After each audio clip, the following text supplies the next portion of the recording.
Bismillahirrahmanirrahim. Assalamualaikum warahmatullahi wabarakatuh. Jadi hari ini kita akan masuk tajuk Al-Wasaya Al-Ashr. Yang dua minggu lepas kamu dah tahu apa isi-isi penting. Cuma sekarang ni saya tunjuk sikit ni tajuk kita. Al-Wasaya Al-Ashr. Surah Al-An'am. Tajuk kita. Ni ayat dia lah. Ayat ni saya minta tolong hafal. Ustazah akan tasmik nanti bila buka sekolah. Okey, boleh hafal nanti tasmik buka sekolah. Okey. Seterusnya kita pergi kepada ma'anil kalimat. Ma'anil kalimat dalam ayat ni yang pertama, ma'anil kalimat dia adalah ta'alau. Ma makna ta'alau? Ta'alau adalah ismu fi'lin amrin mabni. Bimakna. Jadi ta'alau makna dia ahdiru. Maksud ta'alau kat sini adalah datang. Mereka telah datang. Mereka datang. Aqdimu pun datang juga. Aqdimu ni dia merujuk kepada datang dalam dia bawa geng. Dia segerombolan yang datang. Okey, seterusnya makna kalimat yang kedua adalah atlu.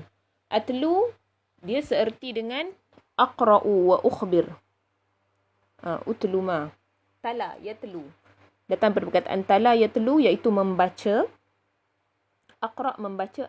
Ukhbir mengkhabarkan sesuatu. Dia bacakan sesuatu untuk memberitahu. Okay, itu yang kedua. Makna kalimat yang ketiga adalah imlaq.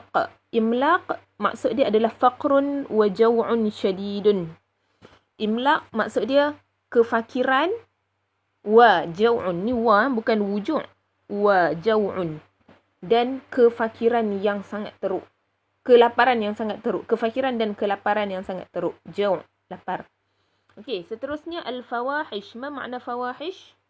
Maksiat kan? Okey, jadi dalam bahasa Arab dia adalah al-qaba'ih wal munkarat allati harramaha Allah. Al-fawahish, makna kalimat dia adalah al-qaba'ih, benda-benda yang buruk, wal munkarat, benda-benda yang mungkar, allati harramaha Allah, yang kedua-duanya Allah haramkan. Okay, seterusnya makna kalimat yang kelima adalah wusu'uha. Wusu'u seerti dengan taqatuha wastita'atuha. Taqah ni maksudnya kemampuan. Istita'ah kebolehan. Okey.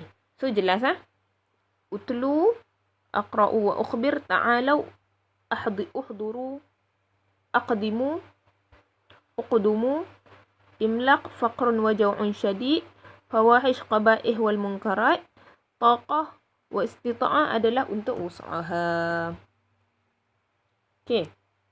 Okey, seterusnya ini bahagian yang pertama untuk tafsiran. Okey, kalau kamu tengok dalam ni, okey, yang Ustazah kotakkan pink ni adalah hadis yang sangat-sangat penting, okey. Hadis ni sangat-sangat penting. Terpotong sikit. Tak apa, nanti Ustazah bacakanlah untuk kamu hadis ni. Yang terpotong sikit tepi tu Ustazah bacakan . Okey, hadis yang pertama ni pun kena hafal. Mana Ustazah kata hafal ni kamu salin lah, siap-siap. Wajib hafal lah, hadis ni hadis penting .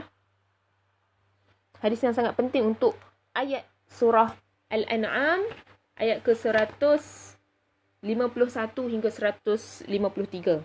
Ni penting. Okey, tengok apa yang Ibnu Abbas sebut. Ibnu Abbas kata, qala Ibnu Abbas radhiyallahu anha, hadhihi ayatun muhkamatun. Ini adalah ayat-ayat hukum hakam yang sangat penting. Ini adalah ayat-ayat hukum hakam yang sangat penting. Ini susah bagi maksud, kamu salin sendiri . Lam yansikhunna syai'un min jami'il kutubi. Lam, tidak sesekali, tidak ada satu pun yang dinasahkan ataupun dihilangkan daripada ayat ini, ayat-ayat ini, jemaah, ayat-ayat ini, suatu pun daripada ayat-ayat ini. Jadi ayat ni ada berapa wasiat Allah bagi? Allah bagi kepada manusia ada 10 wasiat. Jadi ke 10 wasiat itu tak ada satu pun yang dinasahkan. Tak ada satu pun yang dihilangkan ataupun dinasahkan. Nasah ni kita faham maksudnya dibuang. Okey, dibuang daripada mana-mana kitab. Okey, seterusnya hadis ni dia kata Wahunna. Wahunna ni yang tak nampak ni wahunna. Ni yang kamu tak nampak ni hunna. Wahunna muharramatun ala bani Adam kullihim. Wahunna. Hunna ni dia kembali kepada ayat. Ayat. Dikembali kepada. Hunna ni dikembali kepada Allah. Siapa? Hunna ni dikembali kepada hadhil ayah. Dikembali kepada hadhihi al-ayah. Ayat ni banyak kan? Jadi hunna muharramatun ala bani Adam kullihim. Semuanya diharamkan kepada anak-anak Adam. Maksud diharamkan tu tak boleh depa langgar. Kalau itu adalah arahan, tak boleh langgar, dan kalau itu adalah larangan, tak boleh setiap anak Adam ni untuk melakukan perkara tu. Tu maksud dia. Wa hunna ummul kitab. Dan kesemua tu adalah ummul kitab. Dia kembali kepada, kalau kita belajar ummul kitab ni nama lain bagi surah Al-Fatihah, betul? Jadi dia adalah message yang kembali kepada surah Al-Fatihah. Dan maksud juga kat sini, dia adalah ibu kepada kitab Al-Quran tu. Ada dua maksud lah kat situ. Man amila bihinna dakhalal jannah. Dan barang siapa melakukan hunna. Hunna ni maksudnya apa tadi? Dia akan kembali kepada ayat. Okay. Man amila bihinna dakhalal jannah. Barang siapa yang beramal dengan ayat-ayat tadi tu, dia akan masuk ke syurga. So, kamu boleh hadis ni. Okay. Seterusnya. Kita tengok ayat yang pertama. Okay, ayat yang pertama ni saya tukar color. Kita ambil warna purple lah. Ya. Ayat yang pertama. Qul ta'alau atlu ma harrama rabbukum alaikum. Jadi ayat yang pertama ni dia dimulakan dengan qul ta'alau. Qul ta'alau. Okay, bila qul ta'alau kita tengok بدأت الوصايا العشر بهذه الجملة التي أمره الله بأن يطلب من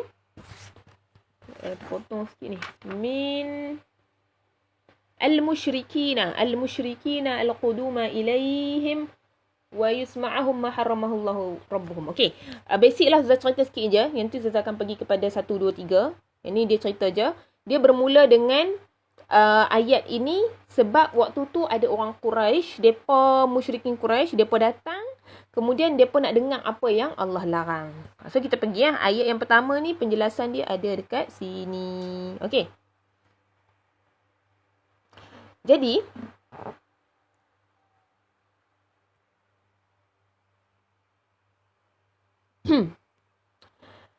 yang pertama, tengok yang pertama Ni yang pertama. Okey, yang pertama ta'alau.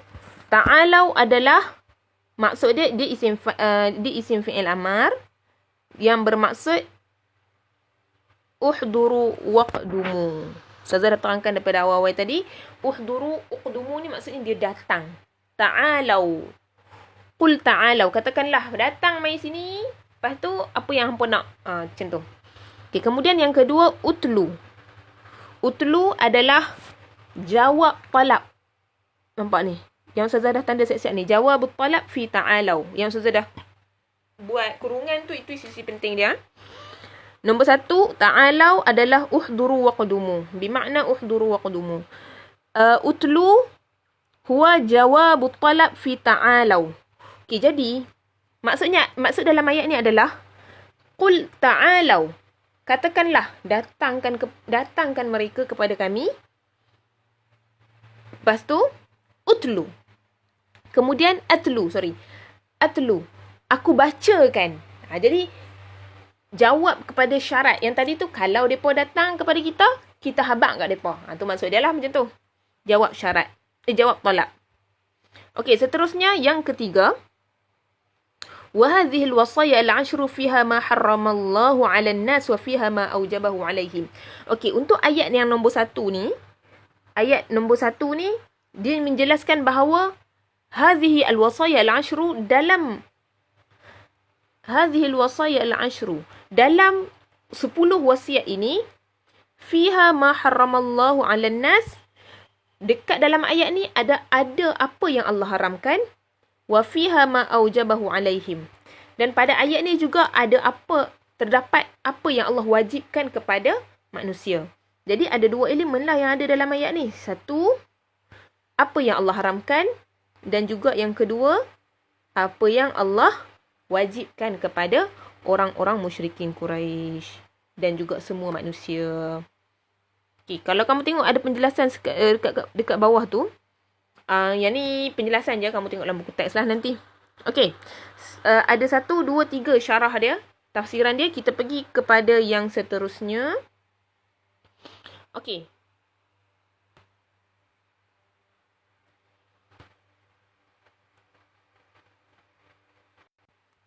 Okay, tengok sambungan bahagian kedua ayat ni.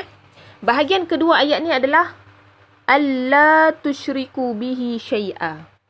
Okey, apa syarah bagi alla tusyriku bihi syai'a? Yang pertama, an tambah la sama dengan Allah. Okey, jadi kamu kena fahamlah. Allah ni, ini adalah maksud dia. Dia datang daripada mana? Dia datang daripada an tambah dengan la. Okey, jadi an, ni kenapa Ustaz terang ni? Ustaz nak terang yang ni. Yang nombor 1 ni. An. Okey, an ar-rajih annaha at-tafsiriyah. An kat sini adalah an untuk mentafsirkan sesuatu. Okey, jadi Allah, an, iaitulah. Maksudnya bila iaitulah yang menunjukkan tafsiriyah. Iaitulah tu an lah. An at-tafsiriyah tufassirul mausul as-sabiq. Dia menjelaskan apa yang datang sebelum tu. Iaitu ma harrama rabbukum alaikum. Apa yang dia nak jelaskan? Dia nak tafsirkan tentang apa yang Allah haramkan kepada kamu semua. Itu penjelasan yang pertama. An, baru an baru bahagian pertama ni saya terang syarah dia. Okey, seterusnya yang kedua. Okey, yang kedua. Bada'at al-wasaya al-ashru bi ahammi wasiyatin. Okey. Wasiat yang 10 ni, dia bermula dengan ahammi wasiyatin. Wasiat yang paling penting, iaitu asasuddin. Asas agama. Apa asas agama yang menjadi wasiat dalam ayat ni? Iaitu annaha adamu syirki billah. Iaitu tidak boleh mensyirikkan Allah. Mensyirikkan dalam bentuk apa? Fi ayyi suratin min suwar syirki. Dalam apa-apa bentuk. Kalau dia termasuk dalam bentuk syirik, tak boleh. Apa-apa bentuk pun. Bercakap, menunjukkan perbuatan, menunjukkan simbol, apa-apa suar. Fi ayyi suratin min suwar syirki. Mahma surat, sama ada kecil, sama ada sesuatu tu kecil, dia tetap memberi kesan. Wa adamu syirki billah yastalzim tauhidahu. Dan kalau tidak mensyirikkan Allah, itu bermaksud dia beriltizam, dia berterusan untuk mentauhidkan Allah. Itu syarah yang kedua. Seterusnya masuk kepada syarah yang ketiga. Syarah yang ketiga ni pun kamu wajib hafal. Yang tadi tu kamu kena faham. Ayat ni dia bermula dengan satu wasiat yang paling penting dan dia adalah asas kepada agama. Seterusnya, innallaha la yaghfiru an yushraka bihi wa yaghfiru ma duna dzalika liman yasha. Dalil ni adalah dalil wajib hafal yang kamu perlu masukkan. Kalau Ustazah kata, apakah dalil yang menjelaskan? Jadi ayat Quran ni, satu-satu ayat Quran, dia ada banyak jenis penafsiran. Antaranya tafsir Quran dengan Quran. Jadi ayat alla tusyriku bihi syai'a, alla tusyriku bihi syai'a, apa tafsiran bagi ayat ni dalam bentuk Quran juga? Inilah ni, surah An-Nisa. Surah An-Nisa ayat ke-116 ni adalah tafsiran dalam bentuk dalil. Dalam bentuk dalil. Dalil ada dua jenis. Dalil Al-Quran dan juga dalil hadis. Kalau dalil Quran, yang ni. Okey, seterusnya. Apa pula dalil hadis? Tadi tafsiran melalui dalil Quran bagi ayat alla tusyriku bihi syai'a. Apa pula tafsiran dari sudut dalil hadis? Okey, kita tengok Ini adalah hadis riwayat Bukhari. Dalam poin yang keempat ni, kita kata wa idza salimal muslimu minasyirki dakhalal jannah birahmatillah. Kalau seorang muslim ni dia selamat daripada syirik, dia akan masuk syurga dengan rahmat Allah. Apa bukti dia? Kita tengok. Rawa al-Bukhari wa Muslim an Abi Dzar al-Ghifari. Hadis ni panjang sebenarnya, tapi Ustazah ambil pendek je. Kalau kamu nak hafal panjang pun, itu lebih baik lah. Alim ulama' semua kan. Tapi Ustazah nak pergi pendek supaya menjurus directly apa yang kita nak bincangkan dalam bahagian ayat ni. Rawal Bukhari wa Muslim an Abi Dzar al-Ghifari radhiyallahu anhu an Rasulillah sallallahu alaihi wasallam. Atani Jibril fabashsharani annahu man mata la yushriku billahi syai'a min ummatika dakhala al-jannah. Datang kepada aku Jibril dan Jibril fabashsharani, dan Jibril memberi berita gembira kepada aku annahu man mata la yusyriku billah. Barang siapa yang mati dan dia tidak mensyirikkan Allah, min ummatika dakhalal jannah. Dalam kalangan umat kamu, dia pasti masuk syurga. Hadis ni dia cerita panjang lah. Kemudian aku jawab. Aku kata, aku ni siapa kat sini? Aku ni Abu Dzar lah. Ni kan Abu Dzar ni kan. Dia yang perawi hadis. Abu Dzar kata, kalau dia berzina dengan mencuri pun. Lepas tu Rasulullah kata, ya. Kalau dia berzina dengan mencuri sekalipun, dia pasti masuk syurga. Lepas tu aku kata lagi. Abu Dzar kata lagi. Wa in zana wa in saraqa. Aku tanya benda yang sama. Kalau dia berzina dan dia mencuri pun. Rasulullah kata, ya. Kalau dia berzina dan mencuri pun, dia akan masuk syurga. Kemudian, qultu. Wa in zana wa in saraqa wa in syaribal khamar. Abu Dzar tambah lagi. Abu Dzar kata, sekalipun kalau dia berzina, lepas tu dia mencuri, lepas tu dia minum arak. Lepas tu Rasulullah kata, ya, kalau dia buat tiga-tiga tu pun, dia tetap akan masuk syurga. Hadis ni bukan nak suruh kita buat maksiat. Hadis ni nak kata betapa besarnya rahmat Allah. Kalau kita dah buat silap, kita patah balik dan kita minta ampun kepada Allah. Subhanallah. Jadi, kalau kita buat salah, buat maksiat, yakinlah bahawa Allah ni Maha Pengampun. Dan Allah pasti akan sediakan juga syurga untuk orang-orang yang tidak mensyirikkan Allah. Itu benda paling penting. Itu nak bagi tahu tentang kepentingan tidak mensyirikkan Allah. Kepentingan untuk mentauhidkan Allah dalam keadaan apa jua sekalipun. Okay, jadi ada 4 poin untuk bahagian kedua ni. Okey, seterusnya kita pergi kepada bahagian ketiga ayat. Okey, ini bahagian ketiga ayat. Bahagian ketiga ayat ni, wabil walidaini ihsana. Okey, ini adalah wasiat yang kedua lah. Wasiat yang pertama tadi adalah jangan mensyirikkan Allah. Wasiat yang kedua adalah wasiat wabil walidaini ihsana. Berbuat baiklah kepada ibu bapa. Okey, kita tengok poin yang pertama. Tafsiran yang pertama yang Ustazah dah tanda kat kamu ni. Tafsiran yang pertama dia adalah syibhu jumlah al-walidain. Kenapa syibhu jumlah al-walidain? Sebab kalau kamu perasan dia bermula dengan B. Nampak tak ba? Syibhu jumlah ni dia bermula dengan huruf jar. Jadi huruf jar dekat ayat ni adalah ba, B. Wabil walidain. Dan dia bermula dengan huruf jar. Syibih jumlah lah. Syibih jumlah wabil walidain muta'alliqatun bi fi'lin mahzuf 'ala ar-rajih. Okay, jadi sebenarnya, walaupun dia kat sini wabil walidain, dia tak ada apa-apa. Tapi dia ada fi'il yang mahzuf. Fi'il yang dibuang. Mahzuf ni maksudnya dihilangkan. Ada fi'il yang dihilangkan sebelum wabil walidain tu, iaitu apa fi'il dia? Wa awsakum bil walidain. Ni yang dihilangkan ni, awsakum ni. Hazaf. Awsakum ni dihazafkan, jadilah wabil walidain. Dia punya takdir dia, asal dia adalah awsakum bil walidain. Tapi Allah pendekkan antara hikmah dia memang Allah nak fokuskan kepada mesej-mesej dan wasiat-wasiat yang Allah nak bagi kepada kita semua. Okey, jadi tu yang pertama, syibh jumlah tu ada fi'il yang mahzuf dan fi'il yang mahzuf tu adalah awsakum. Okey, kita pergi kepada poin yang kedua. Poin yang kedua ni adalah ihsana, wabil walidaini ihsana. Okey, ada sesuatu daripada ihsana ni. Ihsana ni dia adalah masdar naib fi'il dan dia adalah maf'ul mutlaq hudzifa fi'luhu. Okay, selalunya kamu belajar maf'ul mutlaq ke belum saya tak tahu, tapi maf'ul mutlaq ni selalunya dia akan jadi macam ni. Dia akan jadi macam ni. Ahsinu lahum ihsanan, tu asal dia. Contohnya Ustazah kata qara'tu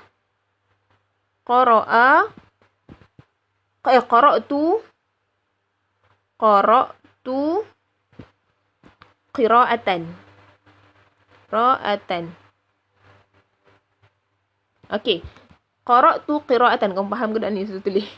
Qara'tu qira'atan. Saya membaca sebuah bacaan. Ini adalah maf'ul mutlaq ni. Qira'atan ni maf'ul mutlaq. Jadi maf'ul mutlaq dia tak akan duduk sendiri sebenarnya. Dia akan ada fi'il. Ni fi'il ni. Tukar.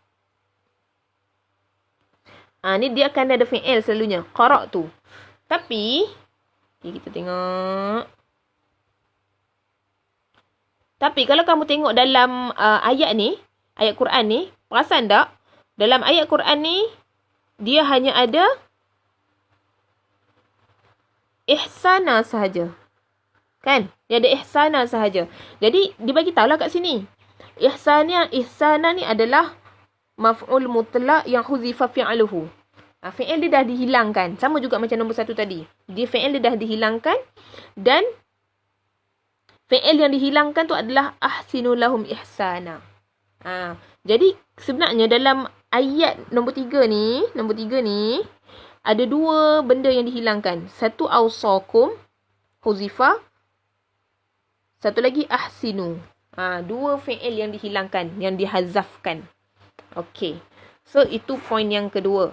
Seterusnya poin yang ketiga. Poin yang ketiga ni kamu hafal lah ayat Quran ni senang. Itu je. Okey. Wa qada rabbuka alla ta'budu illa iyyahu wa bil walidaini ihsana. Ini adalah dalil yang menjelaskan balik wa bil walidaini ihsana. Okey, jelas Seterusnya yang keempat. Okey. Yang keempat ni apakah penjelasan kepada wabil walidaini ihsana juga adalah al-ihsan. Okey, apa maksud al-ihsan ila al-walidain? Al-ihsanu ila al-walidain. Okey, kamu kena ambil full Yaqumu 'alal birri bihima. 1. Berbuat baik kepada mak ayah ni dia termasuk dalam yaqumu 'alal birri bihima. Berbuat baik kepada mak ayah. Kemudian yang kedua, husni at-ta'amul ma'ahuma.